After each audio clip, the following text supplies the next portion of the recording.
Nos estamos refiriendo sin lugar a dudas a un líder espiritual que también era el jefe del estado más pequeño del mundo y como tal tenía que llevar adelante una estrategia geopolítica que lo ha hecho. Vamos a tratar de analizarla en este momento. Martín Campos Witzer y Manuel Castro. Vamos a ver un mapa con la geopolítica del Papa. Bueno, se decía de su antecesor el Papa viajero, ¿no? Pero él también ha viajado bastante. Estamos hablando de Juan Pablo II. Sí, tal cual. El que tuvo un pontificado de los más largos. Sí. El Papa adecuado para el momento político justo. El Vaticano siempre va a tener el Papa adecuado para el momento político justo. Lo señalaste muy bien. Sí. No solamente es un jefe espiritual, sino que es un jefe de un Estado. Sí. Recordamos que el Vaticano es una monarquía absoluta, el Papa es el poder legislativo, ejecutivo y judicial. Exactamente. Porque obviamente no puede haber discusiones dentro de una concepción religiosa porque los mandamientos son 10 y son 10. Sí, sí, Yo sí. creo que no, son 10. Es un dogma. Es un dogma. No es discutible. No es discutible. Pero sí lo que ha hecho es tratar de hacer cumplir justamente eso, ¿no? El de amarás a Dios por todas las cosas y a tu prójimo como a ti mismo. Sí. Es decir, acercarse a los pobres, porque Cristo también lo decía. Sí. No son los sanos los que necesitan el médico, son los enfermos. Sí. Y en cuanto a pecado se refiere, enfermos somos todos. Y la iglesia es un hospital de pecadores, Exactamente. ¿no? Un mostruario de santos. Pero vamos a la geopolítica, porque ahora se va a estar discutiendo en el colegio cardenalicio eso, ¿no? Sí. Ahora el que manda es el camarlengo. Claro, claro. Bien. Interinamente. Siempre interinamente. Sí. Claro. Bueno, hubo un aumento Dato de la no relación menor. con China. Hay un crecimiento muy importante de los cristianos y sobre todo de los católicos en China, pero claro, eso hace que el gobierno de Pekín controle a la iglesia. Claro. Porque tenés una iglesia oficial y otra iglesia que, no diría que está soterrada, pero que como que se reúne aparte, no dejan de ser católicos. Sí, pero lo tienen que profesar escondidas. Sí, pero existen nombramientos de obispos Sí. y como corresponde, pero en consumo con el gobierno chino, Claro. que quiere controlar todo. Claro. Y ahí es donde vos tenés lo del Vaticano, que hay que tener cintura. Sí. ¿Eh? Sí. A veces, no te olvides que el Vaticano tiene cuántos siglos de existencia, Claro. con claro. un sistema de información que bien lo quisiera la CIA Sí. y otros sistemas de inteligencia. Sí, sí, sí. ¿Mm? Sí. Sí, esto va Donde más hay un allá. sacerdote, hay información para Sí. el Vaticano. Sí. En nuestra Influencia América. en América Latina. Mucha. Bueno, realmente al ser el primero que venía Es desde el primero acá, americano, claro. porque vamos de Alaska hasta Tierra de Fuego, el primero americano, el primero hispanoamericano y el primero argentino. Sí, ¿Mm? así es. Así que esta parte de América, donde está también, desde la tradición española, desde la llegada de los españoles, un catolicismo de raíz importante, Sí, ¿no? sí, sí, sí. Y además, sobre todo, también el catolicismo tenía que ver ver por qué había tanto. Las iglesias protestantes, algunas, sobre todo en Brasil, que además tienen muchos legisladores también, ¿por qué se estaba dando ese paso? Aunque en realidad él abogó siempre por el diálogo interreligioso, él Sí. es ecumenista. Sí. Es decir, en definitiva, según palabras de él, bueno, de él y de cualquier papa, todos somos hijos del Altísimo, ¿no? Sí. Pero sí, obviamente esta parte de América era algo que le tocaba muy de cerca, con lo cual es lógico que así sea. Sí. Por eso el Vaticano elige un pontífice de acuerdo a las necesidades que ven venir. Claro, se ha metido en temas urticantes como Venezuela Debe o Nicaragua. hacerlo. Es que Claro, debe hacerlo. claro. No, por eso, obviamente, lo hizo. Claro, ya sé, lo hizo, pero debe hacerlo. Sí, sí, sí.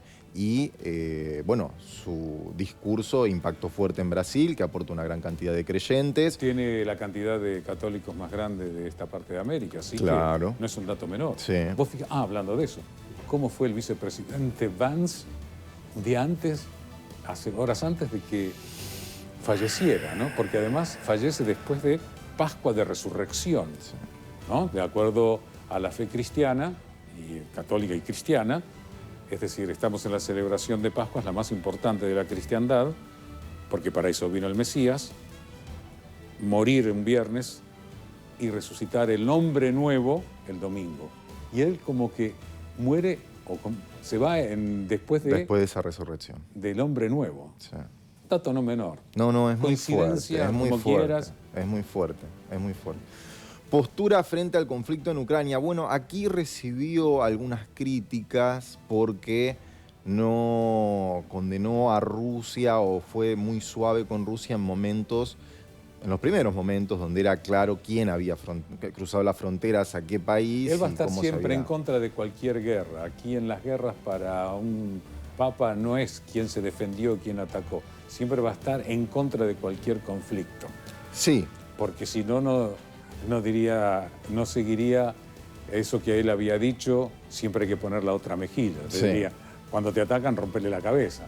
No te va a decir eso. No, es cierto también que la doctrina de la Iglesia considera, por ejemplo, la legítima defensa fuera de la violación del mandamiento de no matarás. Bueno, igual el mandamiento dice no matarás. No es entre comillas, excepto que sea en legítima defensa, lo cual te condena también si te ataca pero alguien. la doctrina de la Iglesia. Pero tenés que... Bueno, vos tenés... Porque vos tenés el derecho a preservar Exacto. tu propia... El derecho no, la obligación de preservar tu propia vida. Además, obviamente. Es instintivo. Obviamente. Pero ahora recordemos que tenés mandamientos y preceptos, ¿no? Sí. Los preceptos de la Iglesia. Vamos a ver más información ahora. Vamos a hablar del rol en Medio Oriente que cumplió el Papa Francisco, porque durante su pontificado, decíamos, relativamente corto, ¿no? Para lo que veníamos viendo. Era un hombre grande. Era un hombre grande cuando fue elegido, que capaz hubiera sido elegido en el anterior, ¿no? En el cónclave de Benedicto XVI. Estuvo cerca sí. eso. Bien, el Vaticano confirmó que el Papa Francisco murió por un derrame cerebral. Esta es información de último momento que estamos compartiendo con ustedes en Canal 26. Esto es lo que va dando a conocer la fuente oficial, ¿no? Que es el Estado de la Ciudad del Vaticano, a través de sus distintos canales de información. Confirmaron que es un derrame cerebral la causa de la muerte. Porque lo encuentran fallecido... Sí. A la mañana. Qué pena realmente. Es así. Era algo que también se temía, se recuperaba, aparentemente iba bien, pero bueno. Sí. Esto es así. Ya el encuentro con Vance a mí me pareció un exceso. Vicepresidente, sí, y católico además. Sí, ¿no? Convertido hace poco. Bueno, católico. Sí. Bueno, la fe del converso. Los conversos son peores que los que... Rol en Medio Oriente. Bueno, esto es un dato fundamental, porque en Medio Oriente tenés Jerusalén, que se llama el ombligo del mundo, ciudad 3 veces santa para 3 concepciones religiosas, desde el judaísmo, cristianismo e islam, sobre todo para los islamistas. En la explanada de las mezquitas es cuando Mahoma sube al cielo. Sí. Es decir, tendría que ser un lugar de paz, ¿no? Sí. Y no lo es. Sí. Y él ha tenido también posturas de críticas y defensa también de los palestinos, el hecho de ir a los lugares donde se ponían los muros y todo, de la parte donde se estaba avanzando. Qué imágenes fuertes, qué imágenes fuertes. Manejaba la imagen de una manera espectacular. Yo, por ejemplo, me acuerdo, porque estaba en Polonia, el día que fue la Jornada Mundial de la Juventud, ¿viste? Fui a Cracovia, que esa es la primera que elige él. Bueno, importante. Porque la otra no la eligió él. Claro, pero importante. La hizo, pero no la eligió él. Él elige la del Papa, que lo hizo cardenal a él, y le devuelve de alguna manera el favor. Era todo muy emocionante, ¿no? Y cuando va a Auschwitz, yo no lo pude seguir. No lo pude seguir porque realmente es muy fuerte. Es realmente muy fuerte. Y eso, ver por televisión, estando a 10 kilómetros, él entraba solo, en silencio, a Auschwitz, Arbeit macht frei. El trabajo os hará libres. Y no era el trabajo. Ay, Dios mío, esa imagen a mí todavía ahora me emociona, me partió el alma. ¿No? Es una etapa de la humanidad durísima. Sí. Durísima. No, y él ponía de relieve esas cosas, ¿no? Y es que hay que ponerlos porque llevaba el mensaje. Sabes que los pueblos tienen la tendencia, algunos, a olvidar lo que ha pasado, y cuando olvidas la historia estás condenado a repetirla. Sí. El impacto en África. El continente olvidado. Sí. El continente. ¿Te acordás los discos que se sacaban por África? Voices for Africa, ¿no? We are the world. We are the world. Pero siempre había un lema que lo decían en inglés: Who cares about Africa? ¿A quién diablos le importa África? Sí, África importa, y sobre todo ahora más porque tiene recursos. Claro. Y ellos tienen derechos a tener lo suyo y no ser un continente olvidado. Y sobre todo el tema del Congo. Claro, Fíjate que seguimos con el tema del Congo. Y aporta Ruanda. fieles. Sudán del Tutsis, Sur. Sí. Claro, y aporta fieles. aporta. Cuando se hablaba de un papa negro, se pensaba que iba a ser de raza negra, Claro. no un jesuita. Claro, claro. Y ahora vamos, para finalizar, con la descentralización del poder eclesiástico, ¿no? Nombró cardenales en regiones alejadas de Europa y le dio más autonomía a las iglesias locales, promoviendo una estructura menos centralizada. Está ¿no? bien eso. Una decisión estratégica. Sí, eso ya dentro de lo que es el propio Vaticano como estructura, casi de Estado, ¿no? Claro. Ese es un manejo que lo maneja a discreción el propio sumo pontífice. Claro.